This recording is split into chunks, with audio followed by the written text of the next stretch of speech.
All right, what it is, man. This your man King Eric, the media assassin, coming at y'all with another video. Subscribe, hit the like button for me. And man, what a big weekend it was for us wrestling fans. We had SummerSlam, which was dynamite.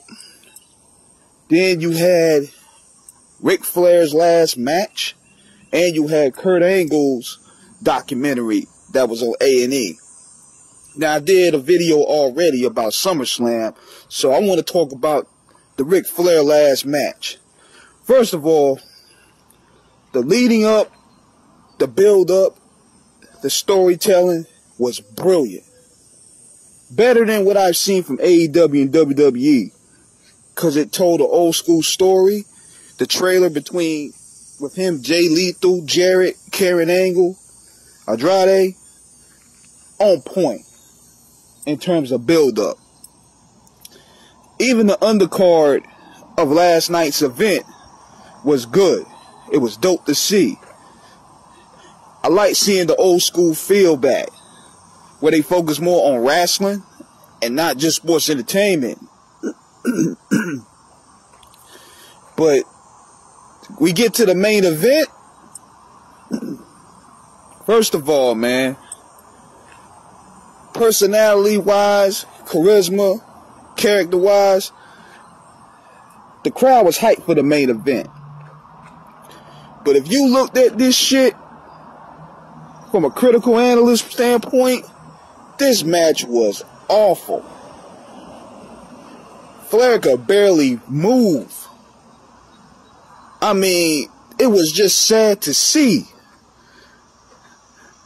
I was like, damn, yo, this dude should have checked out in 2008 when he wrestled Shawn Michaels in WrestleMania. He has no business being in the ring at all at this age. I don't know if it's alimony. I don't know if it's the IRS on his back. But whoever is paying Rick bills, put some on that tax and keep his ass home. Because he had no business being out there. Now, Jarrett and Lethal, they did what they could do to carry Flair. Flair was, man, it's something you would expect for somebody that's 70-something years old with health problems. I mean, the character alone sold the show. Ric Flair has no business being in the ring in 2022. That's a fact. And if he tried to do it again, talk his ass out of it. I mean, the man could barely move. He couldn't even do his strut. So it had me thinking, man. Now I can respect the fact that he going out doing something that he loved to do. But on this magnitude, at his age, his health, it was not really something pleasant to see.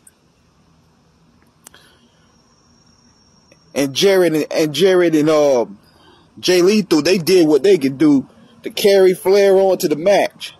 Andrade as well. And then when he started bleeding, I said, oh my God, this nigga might mess around. He might check out during the match. So the match goes on. I mean, every bump was just cringeworthy. Then you start seeing Flair's daughters getting involved in the match. Then you start seeing Rick, when they close it off, try to do the figure 4 leg lock.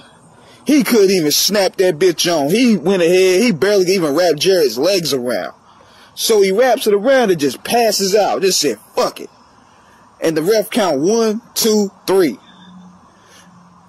And then Flair, he hugs Bret Hart and Mick Foley, which is ironic enough because Flair talked shit about them in the past. For them to come to his last match is foretelling to me. The Undertaker was there. Bret was there. Foley was there. That was cool to see. It was cool to see those guys still alive and kicking. And then Flair went ahead and did his last match. He did his speech at the end. All that shit was just for ego, man. Now, he didn't need to do it, man. It's like, yo, you certified your legacy at WrestleMania with Shawn Michaels. That should have been the closing chapter.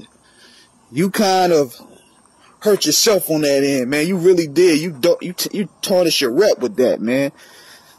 But to his credit, the build-up and all that was dope. The build-up was great.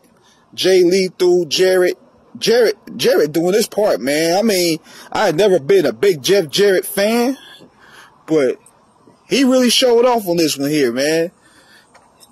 He really showed he was in good shape. He still knew how to work. He still knew how to play the crowd. But Nate got to hang it up, man. It's time to hang it up. So, overall, it was a good night for wrestling. Then we got to see the Kurt Angle documentary, which was great. One of my favorite wrestlers, actually. And I might do a review on that this week. So this is King Eric signing out. Holla.